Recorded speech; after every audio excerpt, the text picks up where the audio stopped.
everybody, happy Monday. This is Overpass Live. I'm Eric. I make apps. This is the weekly live stream where we just hang out. We talk about whatever we want to talk about. We do it every Monday, and sometimes it might be 40 minutes, might be an hour, might be an hour and a half, might be 2 hours, might be 6 hours, might be 12 hours.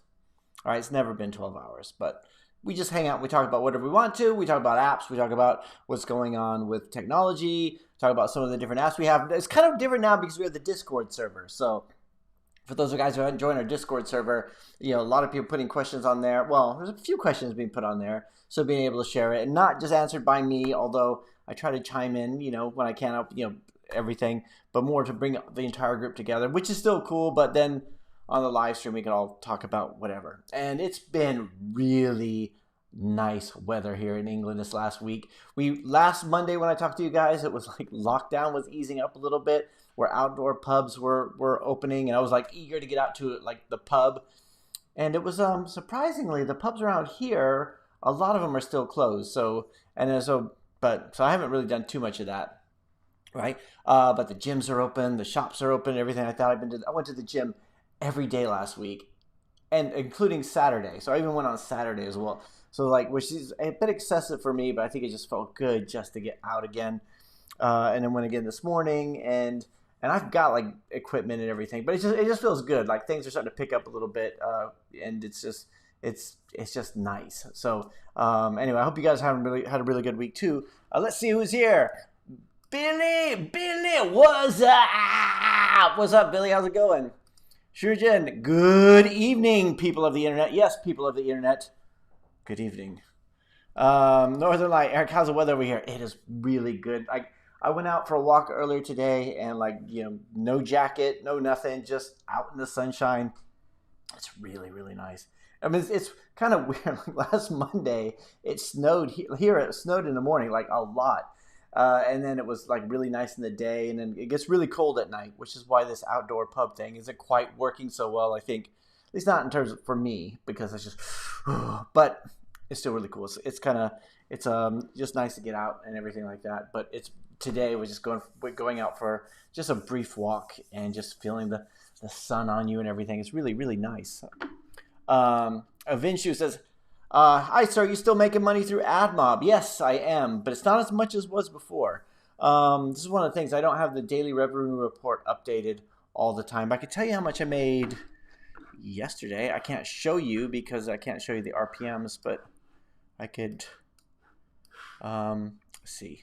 I can't show you the screen, but I mean, if you guys ever want to jump on well, should I say that? If you guys I won't say that publicly, but if you guys are on the Discord server, you want to hang out and look at this kind of stuff. But yesterday, it was, I can't tell you my RPMs just because it's the rules, terms and conditions, everything. But yesterday it was 25 pounds even. 25 pounds even, 407 pounds so far this month. Today so far, £9.57.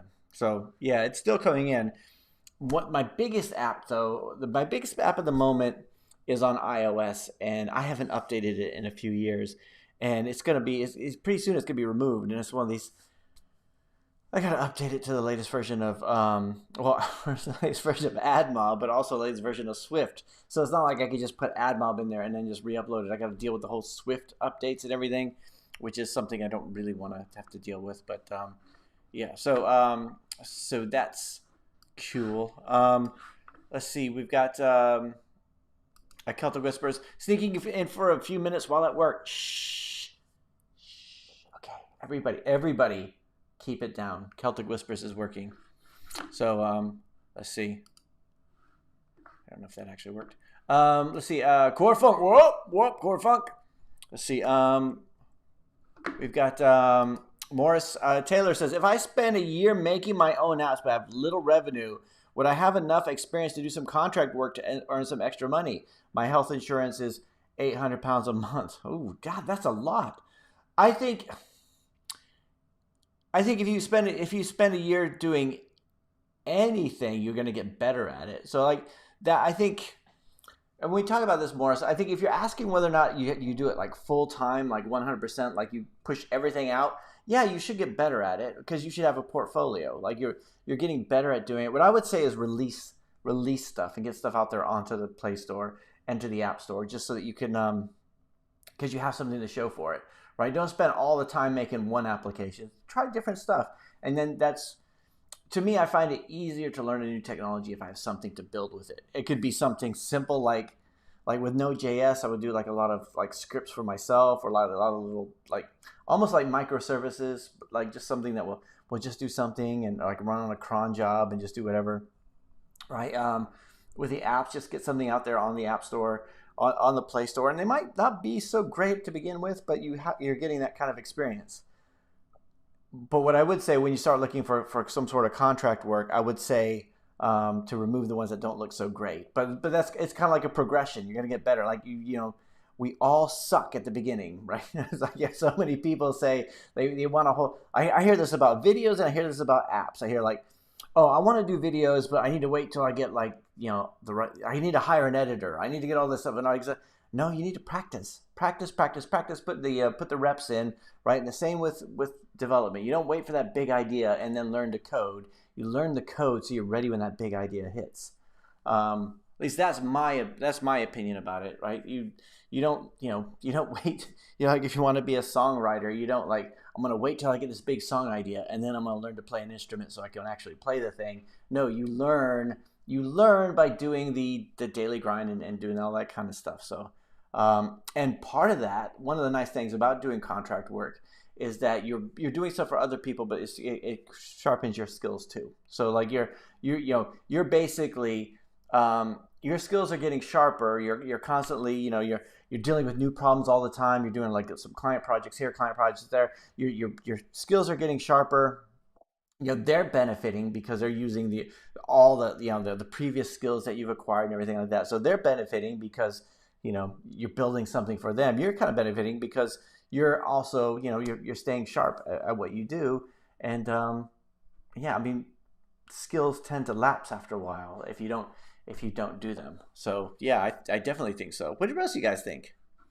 Let's see, Ravi. Today I made it in time. How was your weekend, guys? Mine was good. It was a good weekend.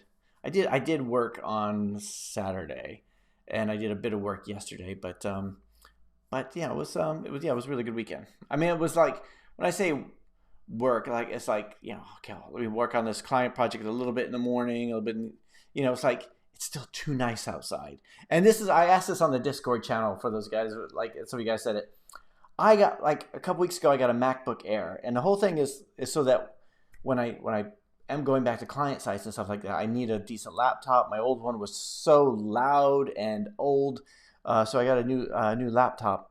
And that entrepreneur lifestyle, like you see it on the cover of a bunch of these like get rich quick books and stuff like that. The guy sitting with his laptop on the beach, and he's just like, oh, I'm sitting in this hammock at the beach, like, and you're like, that never works. Those people, that doesn't work because you have the glare on your screen. Have you ever tried to code outside, like in the direct sunlight? You're like, it's like not even worth doing.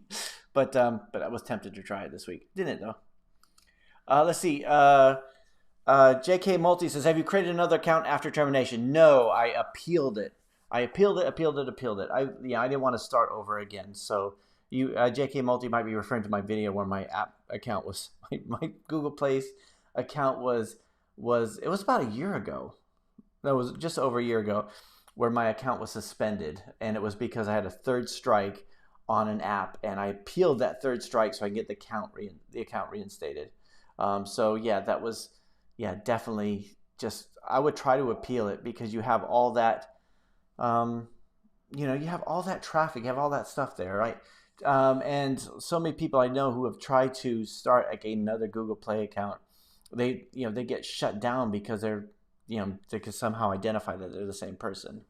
And I only have, I have 2 Gmail accounts. One is like I use for testing, and one is my main one, right? So to me, it just seems kind of weird to have like all these different email accounts all over the place, so that you get all these different Gmail accounts so you could use the different stuff. So let's see. Ravi says, what's your best app these days after EarSpy is gone? Right now, the best earning app is EarSpy for iOS. So that's still out there, and it's the one that I didn't like. The Android one was the one that I put the most work into.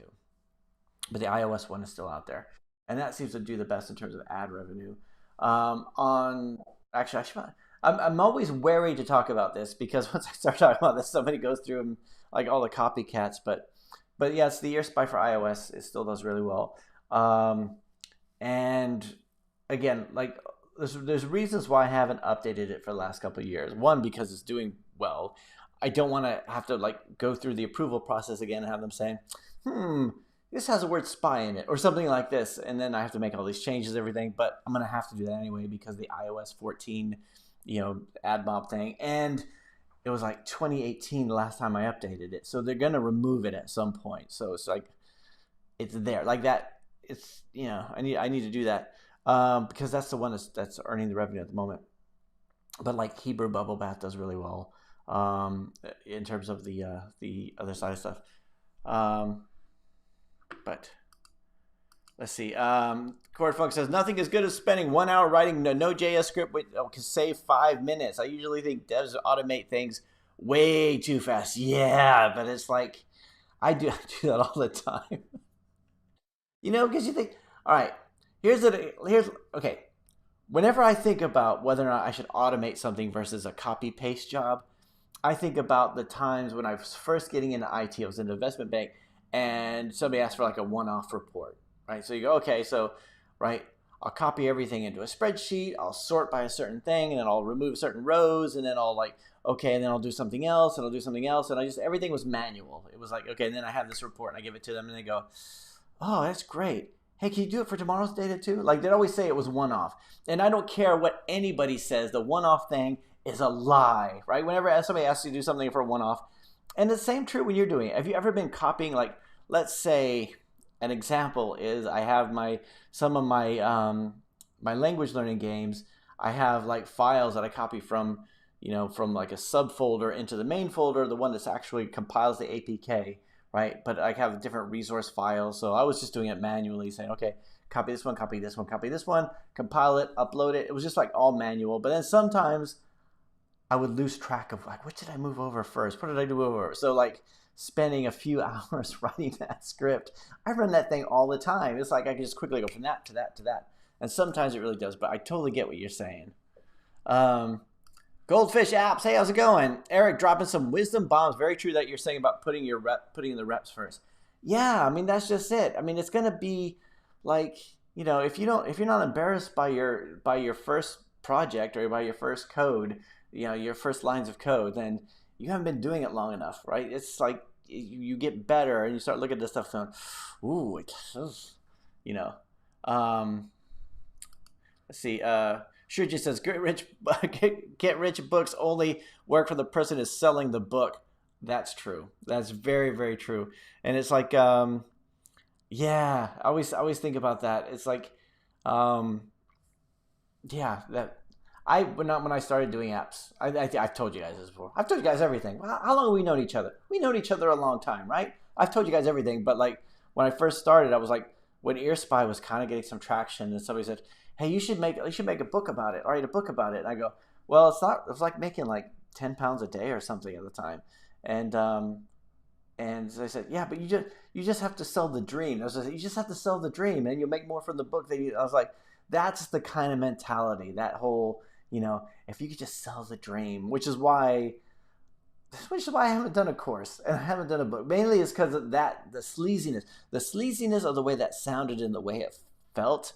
I was even sometimes, like I'll say, hey, I'm not trying to sell you anything. It's because, what about those t-shirts at the bottom? I'm like, oh, okay. All right. We put the t-shirts on the bottom, right? And there's ads on the videos, right? But that's like, it's not like, I'd rather we just share information and stuff like that. Because once I start saying, buy my course, whatever, then it's going to be like, what's his motive? Is he just making money from this course and not the whole thing? So that's why I'm also very grateful to you guys who share your revenue too. Like it's just an honest exchange of information rather than I'm so successful. Like I said, I would share my ad mob with you guys every day.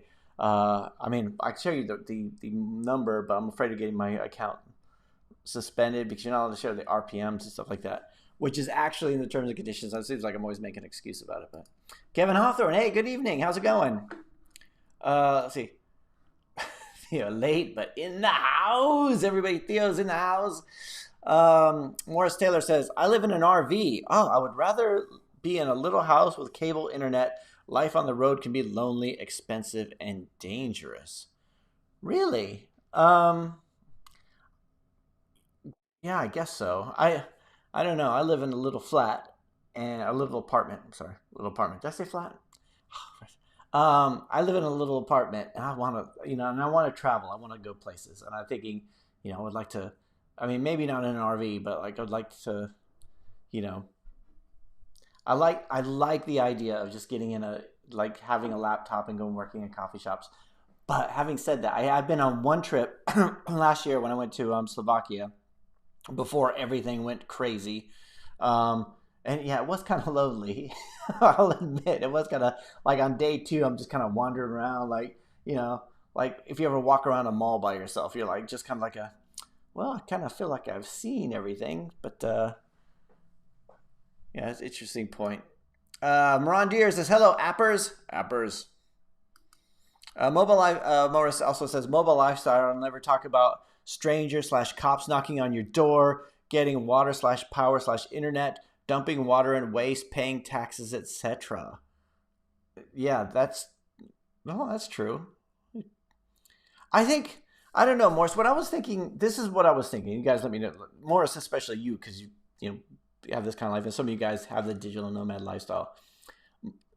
What I have in my head is like just getting an Airbnb for like 3 weeks or a month or a couple months, and then just living in one place for a certain amount of time, and then going on to the next place and the next place, and some place which does have internet, but then so you can work during the day and then go out somewhere else like at night or something, or go out and explore at night or on weekends and stuff. But that's kind of what I'm thinking. But I know some of you guys have that digital nomad kind of lifestyle, but yeah, I could totally understand the whole internet issue.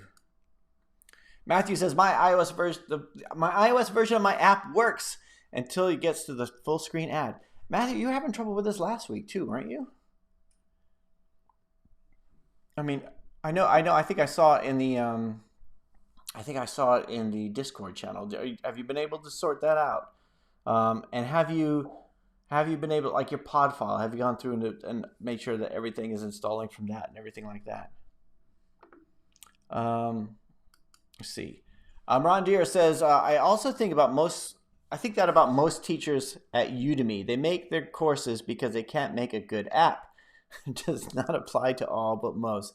I think that too. And Udemy is not as bad as some of the other stuff, like I know you guys watch CoffeeZilla and all that kind of stuff. These people are selling these really expensive courses, like selling the dream, and that kind of bugs me. Like when I look at Udemy and I see somebody does a Udemy course, they don't just have one Udemy course. So like I know, so I've seen some people where like I got their course on whatever. Final Cut Pro or whatever, and then I'll look other courses by this creator, and there's like a bunch of other courses, and then there's one of like how to make money with Udemy, right? So there's that kind of thing, and you're like, hang on, that they're just churning out these courses where kind of when you go to it, you kind of want to be like, oh, what I want is like this guy who's an expert in this thing to teach you how to use it, not a guy who goes out and I'm going to learn how to do it so I could teach you how to do it. Like that seems disingenuous to me. Like I'm going to go out, I'm going to teach you today what I learned yesterday. That doesn't make any sense. It's like, no, I want to hear from somebody with some experience who's done it. They've tried everything. Like I could read a book on something and get everything that's academic and say, oh, this is you should do Facebook ads because they're really good, right? But I've never tried it. Or you could do this kind of ad. Like it's better to have something for somebody who says, I tried this, but it didn't work so well. I'll try this. And that was something I experienced a lot when I first started doing apps. There was a guy, I won't say his name, but he was kind of one of these app gurus. He was like a consultant. Like he was like, he wanted to have a consultancy meeting with me, and I was going, I'm not really have enough money to hire you for like a consultancy type of thing. And he goes, all right, we'll just have like a quick talk. And he kept talking about how much money he made me already on that call. Like he was saying like, oh well, Bungle has an ECPM of $10 at the time, and AdMob only has $1. So already I made you how much money? How many impressions you have? This is how much I made you already just by this one phone call. It bothered me so much. It bothered me so much because when I did go through and try Bungle, I didn't make any money from it. I made hardly anything. And he also said, oh, you make them watch 10 ads. You make someone watch 10 ads and then you'll unlock a feature for them, right? Or 10 video ads, which made sense, right? I thought, oh, that sounds great. So I did that. I put the code in there so that you'd watch 10 ads and then would unlock something. So those people who couldn't afford to actually couldn't afford to pay, then they could just watch 10 different video ads and then that would unlock something. The problem was there wasn't enough inventory, and they would get to they'd watch 2 ads and there were no more ads to show, right? And so then I tried to recycle ad placements, but then it was that was getting on the dodgy side. And this guy who had recommended that, he'd obviously not tried it. It's like, how did, either that or, it was just, anyway, what I'm saying is I hate people who tell you academic things like this should work because I read it in a book. Because I could tell you sales techniques, because I've read so many books on sales, but I'm no good at it. I would just be regurgitating what somebody else said works, right? Rather than telling you from my personal experience, that kind of stuff. I don't know if I'm just having a rant. And another thing, let's see. Core phones. I'm way too comfortable at home. Yeah, I know. Oh, I think I've got. I don't know. I'm at the point now where I've got the. I love this. I love this apartment. I love this apartment. I've got everything exactly where I want. I've got this giant TV. I've got the Mac. I've got the.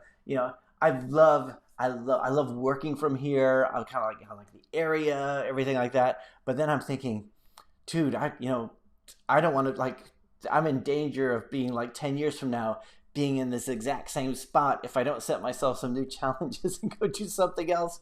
That's I remember reading somewhere. It was this book by what was his name? Steve Chandler.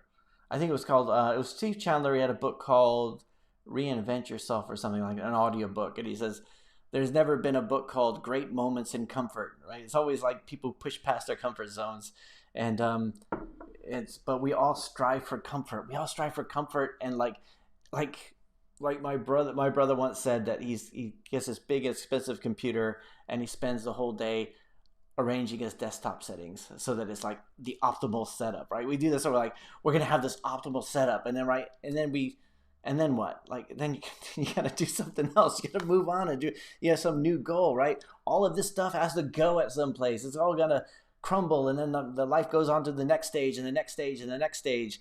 But we all want to get everything set up exactly right. And then we get bored, and then we move on to do something else. But I totally get what you're saying. Erkin! Erkin7 says, hello, I'm wondering how long do you wait for applying for first freelance or full-time job when you start programming? I did a job in, I was working, I had a job. I got a job as a trainee that was working in a business. So, they hired me, and I didn't have any computer. I told you before, I didn't have any computer experience. I had, but they were it was, but I learned really, I spent a lot of time learning. If somebody gave you an opportunity and you didn't have any development opportunity, some people would take that and go, well, what do you want me to do today? What do you want me to do today? How am I going to know what to do if you don't, you knew when you hired me that I didn't have any experience. I was not going to do that. I was it embarrassed me how little I knew about computer programming. I read a lot, and those computer books were just as dry and boring to me as they would have been to you, right? They were just you go through and you read through that stuff, and you're 40, no, it's 80% of this is way over my head, and then you're I'll read it again, and then you start to get it. So for me, it was establishing myself that working in a team before I started doing any kind of freelance stuff or client work. So when I work with a client, I'm able to point to the fact that I've got, these years of experience. I've worked for BBC, I've worked for Barclays Capital, I worked for Deutsche Bank, I've worked for, BNP Paribas. I've worked for, I could point to all these businesses that I worked for, right? And so it gives me some credibility there. So there's something to be said about taking on a position where you have that as part of your portfolio, or part of your CV. I've also hired people who've had no experience. So and which is like, it comes back to bite me a lot of the time. I mean, a lot of the time, where I hire somebody and I'm hoping that they will see the opportunity for what it is, and and do something. Like, they was like, okay, this is my opportunity to get into this field and become something this. And then I don't get that. I don't get the do whatever it takes mentality. There's a book called The Go-Getter, which I read years ago, which is it's called no, it's not The Go-Getter. No, it's called, I think it's called The Go-Getter. It's out of print. It's like from the 30s or 40s or something like that. But it was like some guy who will just do anything. Like, it was the story about a guy who wants to get a job, and somebody gives him a chance, like a task of, like, get this blue vase from this shop or something like that. There's this blue vase in a shop window. Go buy me that vase, or give me that vase, and I'll give you the job. And he goes, and the shop is closed, and then there's like all these different impediments into it, and the guy never gives up. Right? He always moves on to like the next thing, the next thing, the next thing. And when I was working in investments, because I had nothing behind that, if I would run into a roadblock, it was always like my job to find it. Like, my whole thing was like, they don't do that. Like, example is, they say, okay, we got this down on the trading floor. We've got this sounds so stupid. We have this computer that has had this program running, and nobody knows who installed it, but everybody uses it. And it's like, there's literally a sticker on the thing saying, do not switch off, because there's this like really important trading software running on it. And it was like, and like, there's no history for it or anything, but it stopped working. Can you go try to figure out what it was? So you go down there and you're looking through stuff, trying to find it. And then next thing you know, it's like, okay, well, I don't know anything about this. Like, it's easy just to say, I looked, I have no idea. I don't have source code. I don't have whatever. But then it's like, let me look through the registry, look through this. There's a company name here in the registry. Let me give that company a call. And and it was just like that, following the lead, and like a dog with a bone, you do that. And that's something that when you get hired as a developer, you can't just throw your hands up at the first sign of whatever. You have to say, I'm going to follow this until you cannot follow it anymore, right? Until you're like, dude. And sometimes, and this is where it gets to the point, like, if you're doing client work, it does get to the point where you can't follow it that far, because you're like, dude, this is like, the budget's gone, right? We have nothing more we could do because we've done too much there. But I'm just going off on that. But I didn't wait. I think you should have some sort of experience before you take on a freelance job, but be honest about it, right? If somebody hires you saying, okay, well, these are some of the projects that I've done. These are some of the skills that I have. I'm happy to take a test, whatever. So let's see. Matthew says, certain buttons trigger full screen ads. If no ad is loaded, the app just waits for one to load. Wouldn't it make sense to, okay. I mean, so you're loading one, so you're asynchronously loading one in the background, right? So that way you could just, yeah. I mean, in that kind of situation, I would imagine that you'd have you'd have the asynchronous function where you preload the ad, and if the ad is there, then you enable the button, right? So that way that you don't have to. It doesn't make sense to have somebody wait for that thing to load. Is that when it's crashing? Thanks everybody for the thumbs up, by the way. Am I talking too much? Am I talking too loud? Let's see. It would be nice to have have a house and the RV. I hope you can make that app so we could have both. Oh, cool. Maura says, I suggest get a camper van or a cargo van and take weekend trips, or hop between destinations. Keep your house as a legal address and store stuff. Everything I own is with me. One fire and all gone. Ooh, Morris, that's kind of, okay, all right. That sounds scary. I was thinking like getting a storage unit, but yeah, maybe it is good just to have one place. I think what I need to do is like smaller trips and then see if I like it. Because I might go like someplace for like a week and go like, this is like, this is not for me. But yeah, let's see. It's not. Matthew says it's not supposed to wait. Cord Funk says, "Yo, Eric, yo, Cord Funk. Any fun personal project on the horizon? Getting to that indie train again. Indie train again soon." But, yeah, I've talked about this before, but I'm working on one for it's I want to have something that's like more of a SaaS type thing.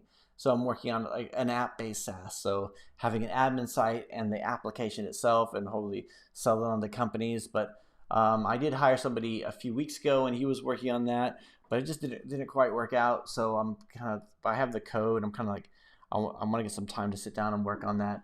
In terms of stuff for the app store, so that would be going out to the app store. So like I said, I think there's a lot of business apps that could be done out there, and companies that would, be able to get just an off-the-shelf application. So be able to do the app in Flutter, Firebase as a back end, Firestore as a back end, and an admin site in Angular. I don't really like Angular. Every time I work with Angular, I feel like there's this learning curve. Maybe I bypass the learning curve probably, and I probably need to get back into that. Yeah, that's what I'm doing. It's not really a fun one. Every so often I'll pick up stuff. Like I keep loading up Flame for Flutter and trying to see if I could migrate some of my existing games over to that, just to get some familiarity with it. So like using sprites and all that kind of stuff. But I usually will spend like an hour or two on that and then give up. But probably should. Let's see. Matthew says, yes, I installed the pod file. The app wouldn't run without it. I know, but sometimes you have to go in and actually do pod install using the terminal, right? But it's a difficult one. I guess you need somebody to actually look at it with you and go through.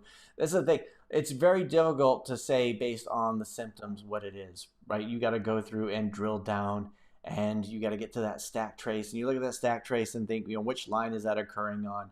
And if you know which line it's occurring on, the one where it waits, then that's the next thread. Like when you pull on that next thread, I would imagine that you try to load that asynchronously in the background, and that way, if somebody does click on that button, you either have an alert or whatever alert dialog that says no video available, or better yet, you disable the button, or even disable or hide it until that ad actually is loaded, because there's no reason for the app to actually wait. I mean, it could be blocking the threads and everything like that, depending on how it works, how it does it.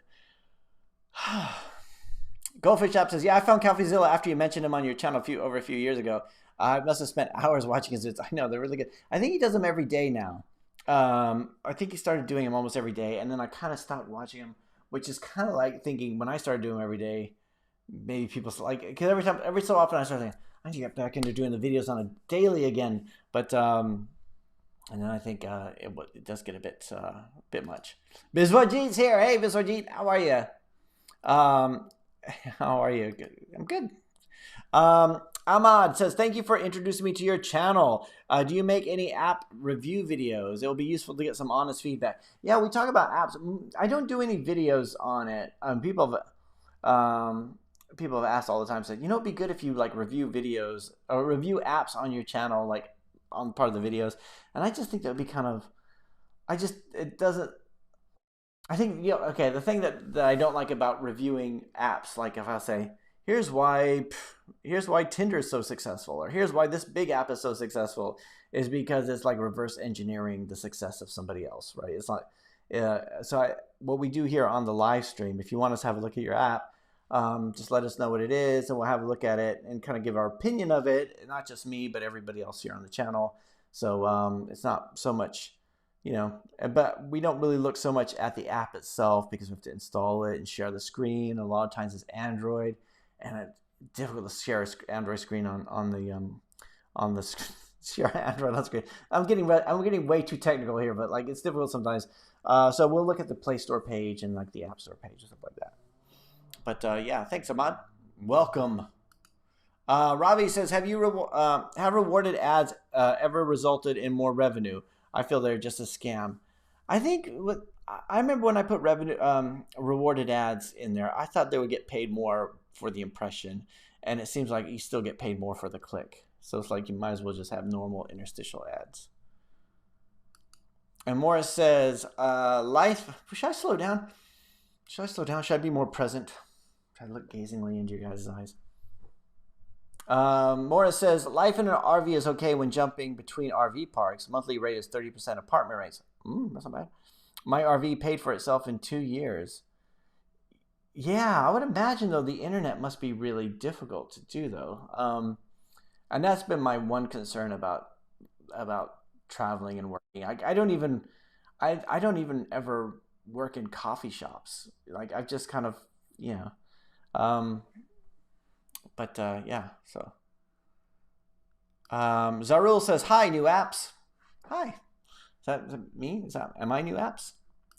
Fist07, what's up, Eric? Hey, what's up, Fist07? It's been a long time, man. Yes, it has. How you doing? I'm doing good. How's the business doing? It's doing okay. It's like, it's I'm trying to finish off some projects that are still lingering, and I've got a few others that are coming. I'm not doing so much prospecting lately, so it's I'm just sort of slowing down a little bit. I want to clear some space to work on some of my own projects and stuff. So, but yeah, it's going all right. Let's see. What about the Xamarin and Maui thing? So I noticed that John Montemagno, I think I said it right, Montemagno. I think he did some videos. We talked about Maui this week, and I know there's other ones out there. And I haven't really looked too much into Maui. When I did look at it, I thought it looked a bit like Flutter, like everything being in code rather than in XAML. But I haven't delved in it that much to even know that much about it. When they say it's like in developer preview, usually I kind of just like, I'm not so concerned until it goes live. Like I know it kind of makes sense, but I don't like the idea of having something in development that you can't put live yet. So, but yes, what do you think about it? I haven't played with it yet, so I'm I'm tempted though, just to see how it works. So, Irksome said, "Thanks for your brilliant answer." No problem. Can't remember what it was. What was the answer to? Irksome said, "Oh, how long to wait?" Yeah, no problem. Yeah, I didn't. But I think it's the more you have. If you were going to hire somebody, Erkan, it would be like, if you were going to hire somebody, you'd want somebody with some experience, and and you don't want somebody who says, okay, oh, what? One time,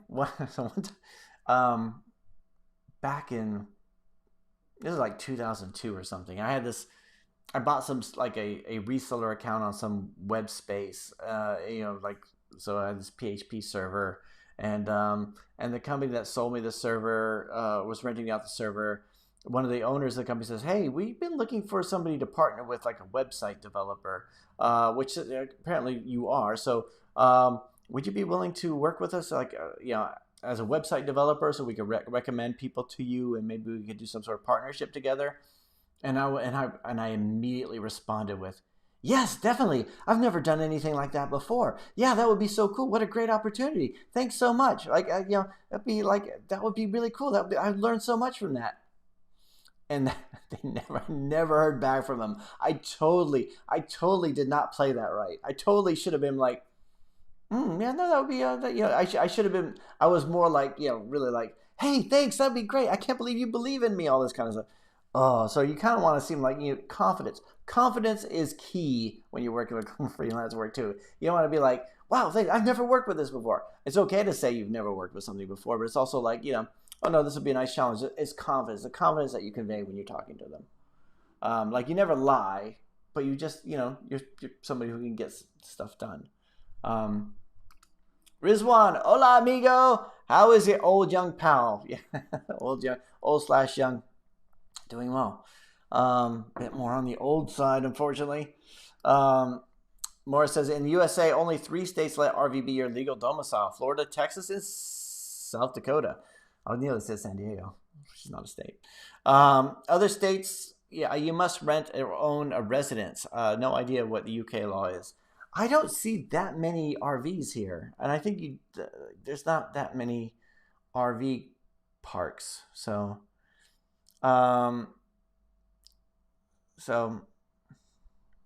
yeah, I mean, I guess I wouldn't want to have. I still want to have like a base of operations. Like that's the thing. I think I'll keep the apartment, or maybe even a smaller place.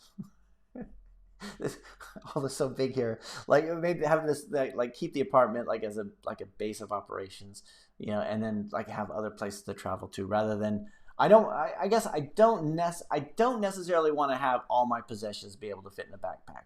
That doesn't appeal to me at all. But I would like to have like maybe just be able to travel someplace and have everything for like maybe a short time in a backpack. Let's see. Fist up 7. If you need a freelancer to build your SaaS, hit me. I mean the admin site. I master Angular. Yeah, Angular's the one. I'm just every time I work with Angular, it's Angular with Firestore. Angular with Firestore and Firebase authentication, which I have working on a lot of different applications. But it's like, See, Rizwan says, I need to ask a question. All right, okay, hit me. I am a JS developer. Been into native Kotlin-based work. I want to migrate the skills to Swift and iOS native. I have a back-end project coming paid. Shall I use Vapor just to learn Swift hands-on? What is Vapor?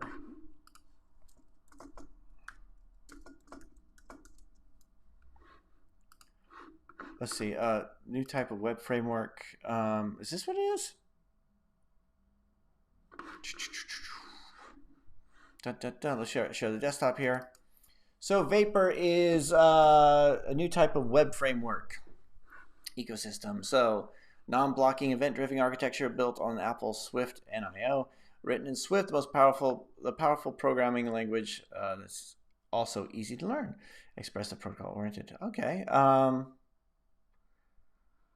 I guess. I mean, like when I look at Swift, the syntax of it doesn't look to be that difficult. Like, which is way better than Objective C. Objective C was like, God, like this, like I get such a like it. Objective C looks intimidating, whereas Swift does not. Where's this? Like, there's a Swift playground, right? The Swift playground online that you could go through and play with stuff and just learn about the syntax of it. See here? I thought they had something in a, there we go. Where you could go through and just run and just play around with the language itself and try different stuff, which is like, you're just learning the syntax of it. Let's see. But, oh, can you guys hear me? No. But yeah, I'm let's see. Just to learn Swift hands-on. Yeah, maybe, I guess. Let's see. Corfunk says CoffeeZilla is kind of an ironic channel. Yeah, it is. Yeah. I think the first CoffeeZilla video I saw was it was like one of the popular ones where it did Dan Lok video. Just basically looked at one of these Dan Lok videos, and it was just like pulling it apart. Like it was just kind of, it was so refreshing. It was like the Emperor's New Clothes kind of thing. This kind of like, this guy says, and this is when you hear people saying, I charge 500 pounds. Like I charge $500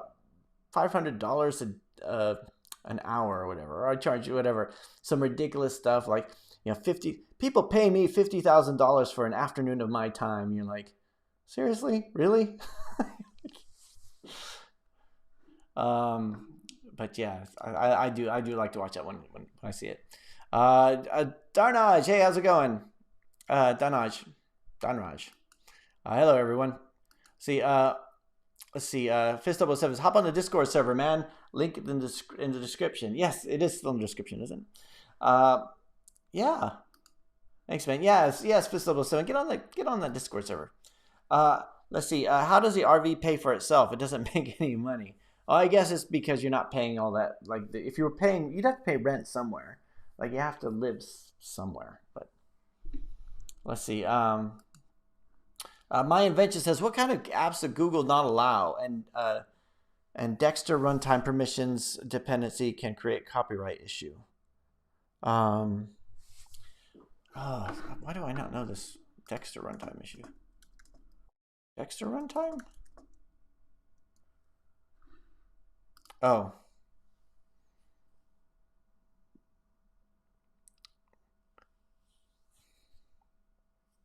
Does it create a copyright issue? It's Apache. I wouldn't imagine it creates a copyright issue. It's an Apache library, right? It just simplifies it. Let's just share my screen here so you guys can see what I'm looking at. Dexter runtime library, which I've never used. I've just used simplifies the process of requesting permissions at runtime, which is a pain in the ass when you have to do it. So Dexter frees your permission code from activities and lets you that you want. Huh. Yeah, I've never used something like Dexter. I've always just used the native. I've either used native, or if I'm in like if I'm in Xamarin, then I'll use the Xamarin.android to request permissions. But simplify permissions. But it's Apache license, so I think you'd have to just read through this. I can't remember what Apache license is like. It's not MIT license. So you can use it for commercial use, modification, distribution, patent use, limitations, trademark use, liability, warranty. Yeah, I'm not sure. Has anybody used that? Even then, it tries to be as permissive license require the copyright. Contributors provide express grant patent rights. Contributors provide an express grant of patent rights. Licensed works, modifications, and larger works may be distributed under different terms without source code. That doesn't sound so bad.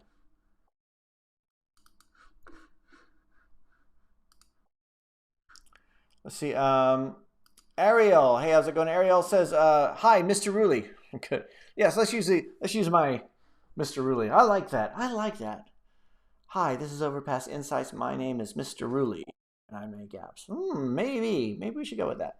Hi, Mr. Wroolie. Have you ever hired a foreigner that didn't have a work permit, and why? Is it easy for your company to issue work permits, or do you prefer to avoid the paperwork? I prefer if I hire anybody overseas that it be on a freelance basis, which means there's always an invoice involved. It's always got to be a freelance arrangement. I've asked my accountant that, like, actually going through and like because I've had people have been working for years and they want to have an employee relationship, but then I've got to deal with laws in other countries. I have to deal with, like, when I asked my accountant about it, they were like, well, we prefer that you don't because it's a headache. So I always just do freelancer relationships. So I've never sponsored somebody to like for a work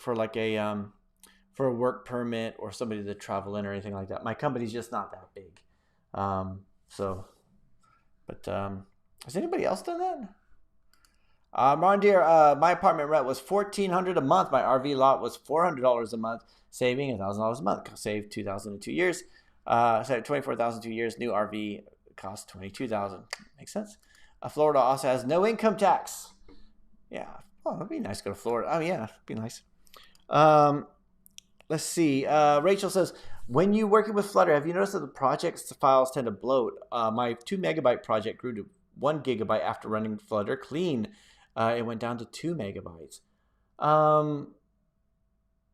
No, I haven't noticed that. Are you talking about, like, you're not talking about the actual, are you talking about the compiled application that you upload to the App Store? Or are you talking about the actual directory structure?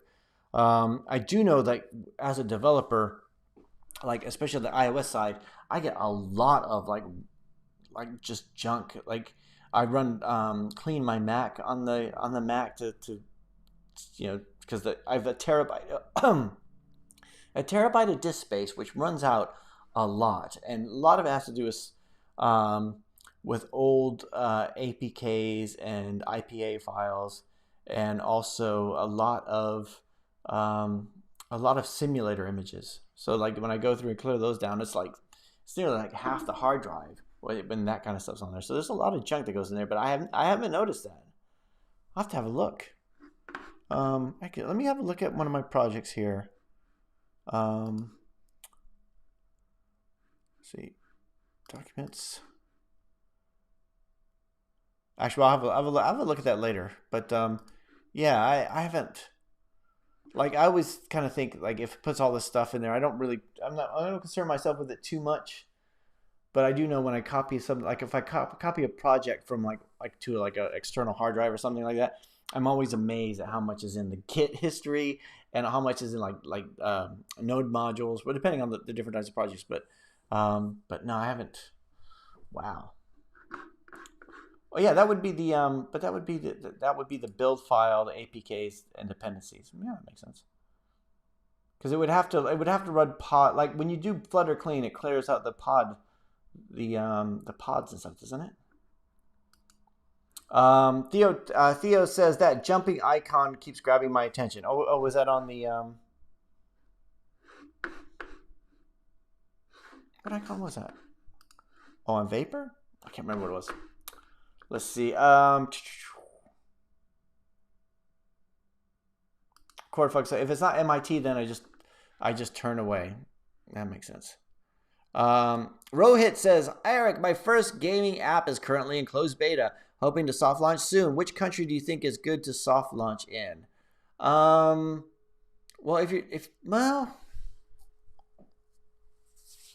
I don't know. It depends on who you're actually. I mean, like ideally it'd be one where you know people in.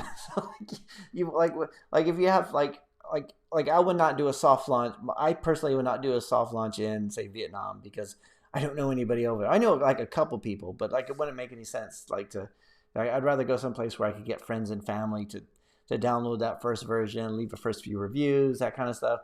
Try everything out, like rather than just put something on some random market and hope that it gets found. But Rizwan says, you missed my message. Did I? Let's see. No, I did it. The last one I seen was you just need to learn Swift hands-on. Is that right? I haven't seen anything since then. Sometimes YouTube misses it. So you can ask me again. Yeah, cool. So, and thanks everybody for the thumbs up. So I think we're at the end of the questions. I don't see anything else after you missed my message. So cool. So here we go. USA will probably burn down this week if the police trial goes sideways. Yeah, it's really weird because I've lived here. Next month I will have lived in England for 23 years, and when people like I'm still an American citizen. I'm not a British citizen. Like I've never taken any citizenship tests. I still consider myself American even though I've been here so long. And a lot of what I see over there has to be to do with all the with the news and everything. It's like you just don't know what there is.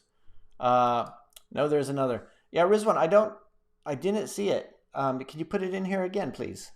Just it'd be quicker if you just put it in here again because it's not in the list. So that'd be great. Thanks. I'll just wait a few more seconds, but I don't know if anybody else sees it, wants to tell me what it is. Let's see. Or we could, have a chat about it. If you want to put it in the Discord server, we could have, put it out there for the rest of the group and we can answer it there. So, anyway, okay, Rizwan, let's see if we ask it again next week. For some reason, it wasn't on the list here. So, anyway, hey, everybody, thanks for joining the live stream this week. It got deleted. Yeah, there's nobody moderating, so not sure who deleted it. Unless